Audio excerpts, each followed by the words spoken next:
Franck Ferrand raconte sur Radio Classique.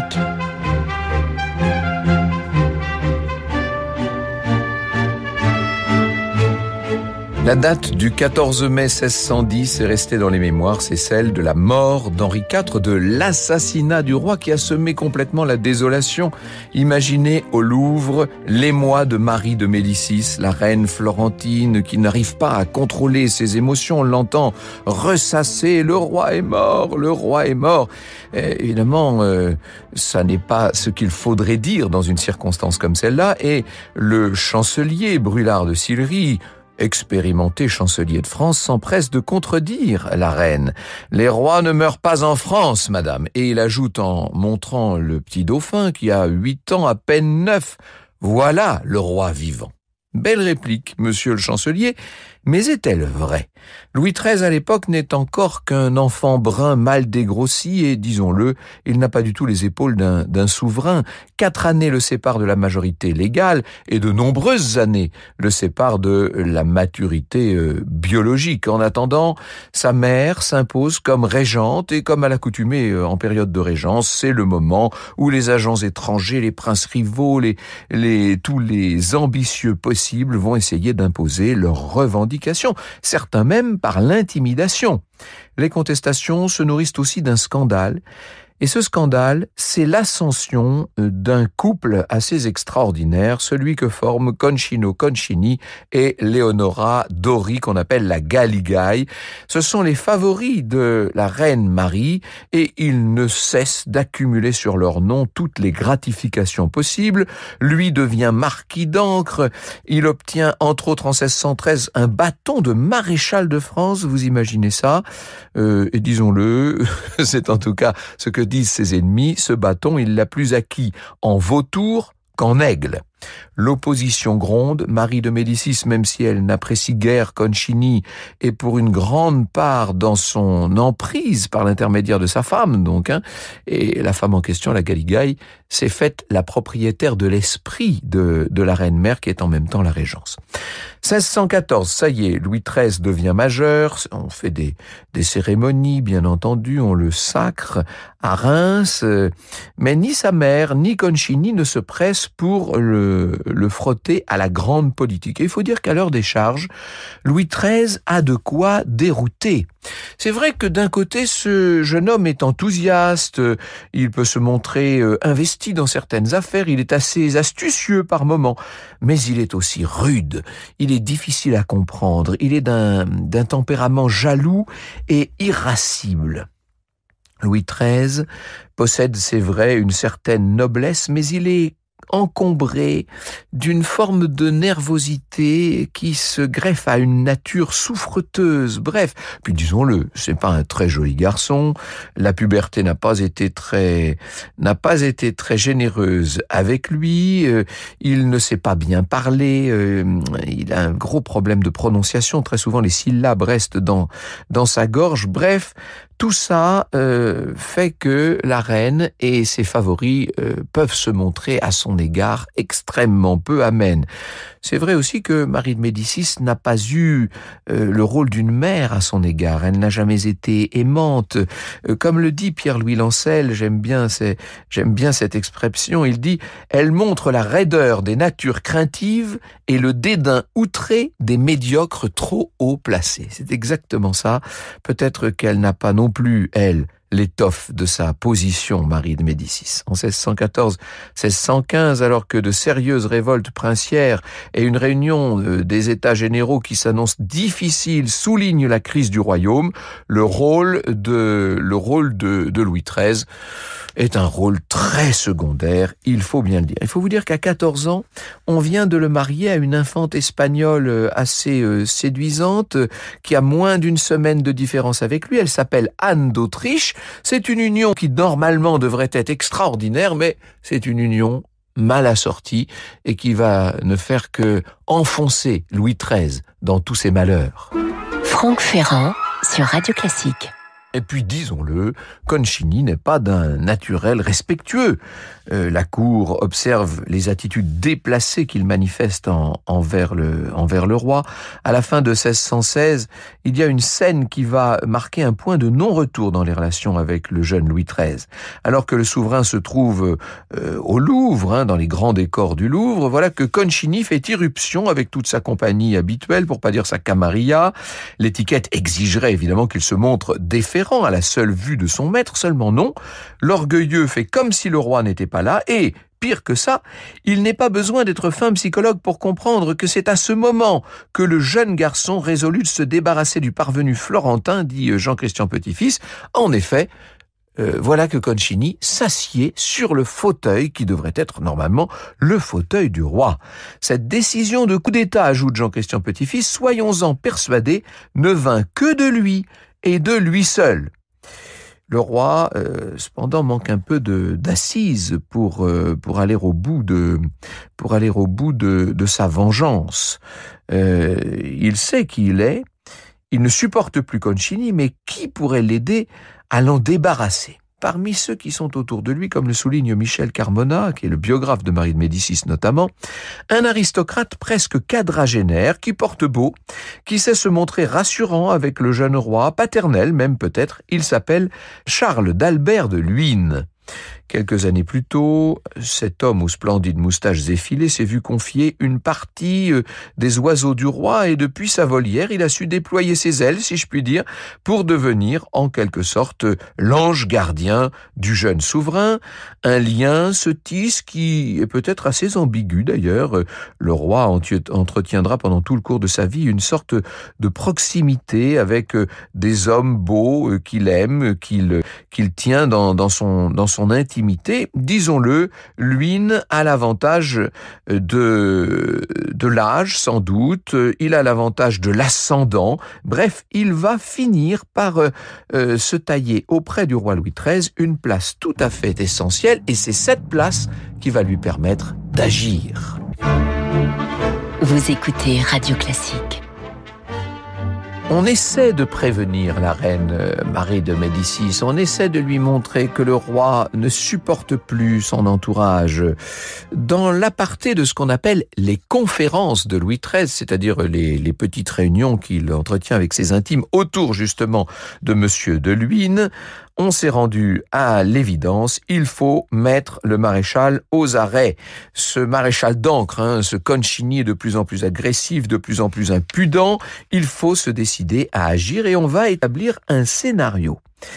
Quand ce scénario est précisé au capitaine des gardes du corps qui s'appelle Vitry, évidemment, en cas de difficulté, Vitry comprend que l'arrestation du maréchal pourrait aller jusqu'à une mise à mort. Il se retourne vers Louis XIII, il demande si c'est bien ce que veut le roi et, en tout cas, on ne contrevient pas aux décisions. Bien sûr, c'est simplement une hypothèse, il n'est pas question a priori de tuer Concini, mais s'il fallait le tuer, eh bien, ma foi, le roi n'a pas dit le contraire.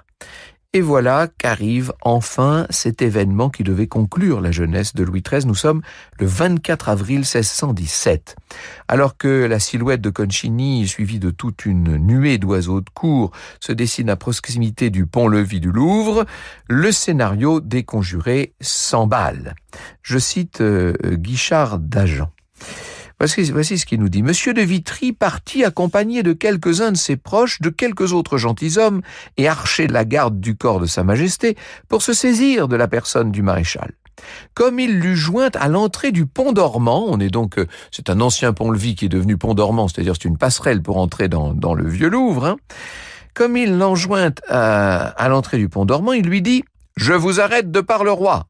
La scène devient confuse à ce moment-là. Concini s'arrête. « Ah mais, dit-il, moi, c'est à moi que vous parlez. En tout cas, les gardes agissent comme si Concini allait se défendre.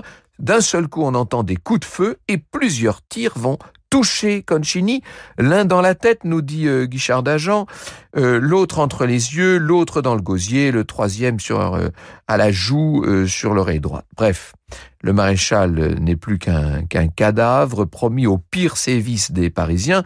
Quant à la Galigaille, elle va être arrêtée et elle finira un peu plus tard par présenter son cou à l'épée du bourreau.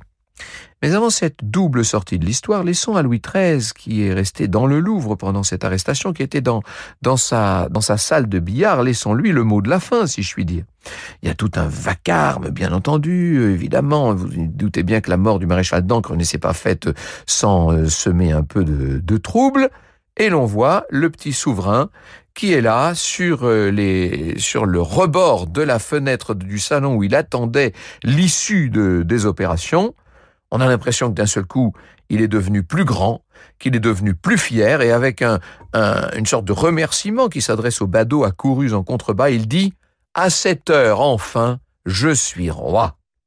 Voilà le grand bouleversement qui, évidemment, ne va pas pour autant changer totalement la position du roi. Et c'est ça qu'il faut dire. Il y a toujours chez lui cette espèce de fragilité distante qui le rend assez inapte aux plus hautes responsabilités. Il a 15 ans, il vient de démontrer l'appréciation aigre qu'il a de son rang suprême, son souci de justice, son don pour le secret aussi, disons-le, et puis cette résolution tenace que l'on verra se manifester un certain nombre de fois dans la suite du règne. Après la chute de Concini, Marie de Médicis est contrainte d'aller enrager à Blois. Lui apparaît comme la figure puissante du pouvoir, ou plus exactement comme la figure du pouvoir lui-même. Parce qu'au-delà de ses apparences séduisantes, le favori est épaulé par d'autres et il va agir sous le sceptre du roi, qui est peut-être plus solide, ce sceptre, qu'il n'y paraît.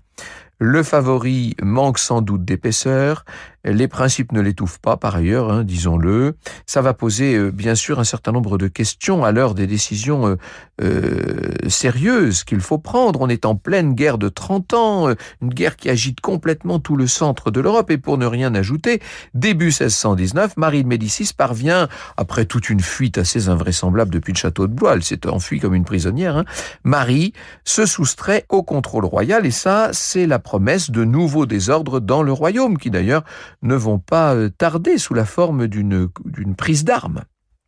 C'est ici qu'il faut que je vous présente un homme d'une toute autre trempe que lui, un évêque de Luçon. Il a une trentaine d'années, il s'appelle Armand Jean Duplessis de Richelieu, un prélat au regard perçant, à l'entendement extrêmement supérieur, qui a été promu dès la régence par Marie de Médicis. Elle en a fait son proche collaborateur, elle l'a mandaté après quelques problèmes et quelques disgrâces. Il va contribuer à renouer le lien tellement abîmé entre celle qui est pour le moment sa maîtresse et le jeune souverain. Les retrouvailles sont arrangées à Cousières, on est au sud de Tours, en septembre 1619. C'est de nouveau Michel Carmona qui raconte. La rencontre a lieu dans une grande allée bordée d'arbres. Chaque branche est garnie de curieux. Parvenue en présence de son fils, Marie de Médicis l'embrasse 3 fois, 1 fois sur la bouche, 2 fois sur les joues. En fait, cette paix familiale ne va être que temporaire. Un autre conflit armé va éclater l'année suivante entre les troupes royales et celles réunies par la reine-mère et ses nombreux alliés, qui seront battus. Et de nouveau, au terme d'un jeu périlleux auprès de Marie de Médicis, Richelieu est à la manœuvre. Il va travailler à l'entente mère-fils, sans oublier ses propres intérêts, n'est-ce pas? Mais ce qu'il y a d'étonnant avec Richelieu, comme avec un grand nombre de ministres étonnants de l'histoire de France, c'est que ses propres intérêts coïncident avec ceux du royaume. Franck Ferrand sur Radio Classique. 1622, Richelieu est bien cardinal. Il lui faut pas mal de temps encore pour s'imposer véritablement. Louis XIII est un homme suspicieux, mais qui a quand même distingué dans son ministre des qualités tout à fait extraordinaires. Il veut simplement être certain qu'on ne le manipulera pas, le roi. Le crédit de Richelieu va être un crédit graduel, mais qui va finir par atteindre des sommets absolument inédits dans l'histoire. C'est un homme attentif, Richelieu, qui ne s'estime jamais vainqueur. C'est ça qui est extraordinaire.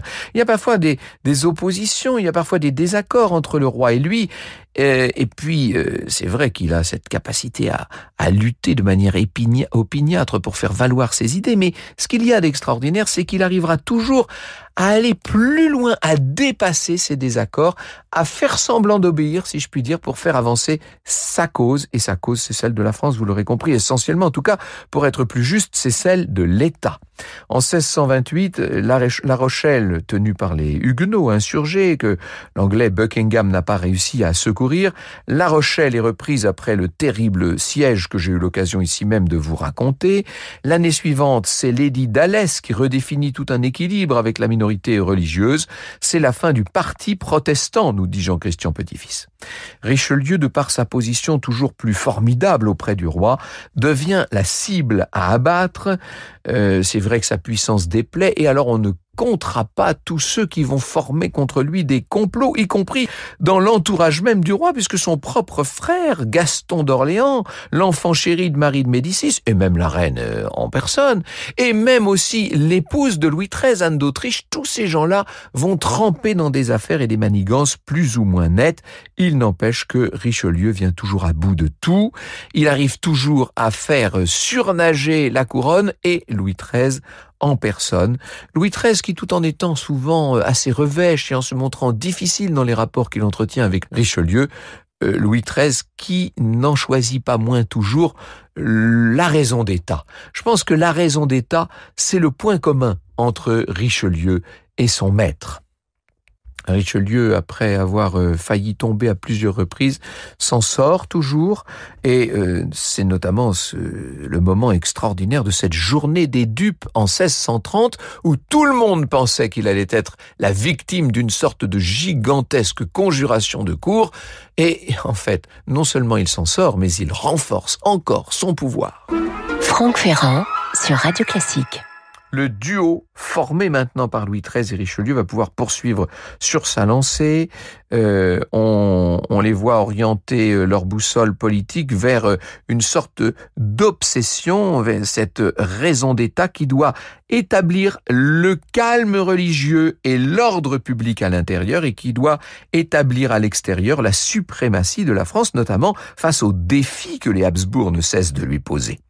La personnalité du roi s'accommode assez mal avec le panache que voudrait Richelieu. À sa cour, il n'est pas ce qu'on pourrait appeler une présence vive et scintillante. Le roi a des plaisirs, mais qui ressemblent souvent à des refuges.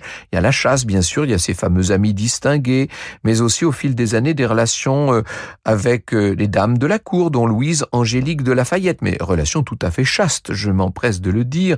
Pour l'essentiel, il y a surtout ce fond de taciturnité qu'on connaissait à l'adolescent et qui, non seulement n'a pas disparu, mais a eu plutôt tendance à se renforcer. Il faut vous dire que Louis XIII a subi tant de contrariétés, notamment dans son mariage avec Anne d'Autriche. Il y a eu tellement de malentendus, il y a eu des fausses couches de la part de la reine. Le couple n'arrive pas à se comprendre. Et puis, il va y avoir en 1637 cette affaire terrible, la reine éclaboussée par une inconséquence de plus. Le chancelier Séguier, Richelieu, puis Louis XIII vont confronter la reine elle-même à un certain nombre de lettres qu'elle a envoyées par une voie détournée à un certain nombre d'ennemis du royaume. Vous imaginez, des ennemis en armes. De ces incompréhensions découle une blessure intime pour Louis XIII, mais qui est aussi une blessure politique d'une certaine manière. Il y aura quand même une réunion des époux, réunion tardive, puisque le 5 septembre 1638, Anne d'Autriche, à presque 37 ans, donnera enfin naissance à un petit Louis Dieudonné. 2 ans plus tard, un autre fils, Philippe, verra le jour. Et l'intenable Gaston d'Orléans aura donc attendu pour rien. Il aura manigancé pour rien. Les 5 ans qui restent à vivre à Louis XIII seront sombres, seront agités, mais il n'empêche, comme le remarque très justement Pierre Chevalier, comme il l'écrira, il fut, ce Louis XIII, le dernier roi de France à avoir été pleuré par son peuple. Vous écoutez Radio Classique.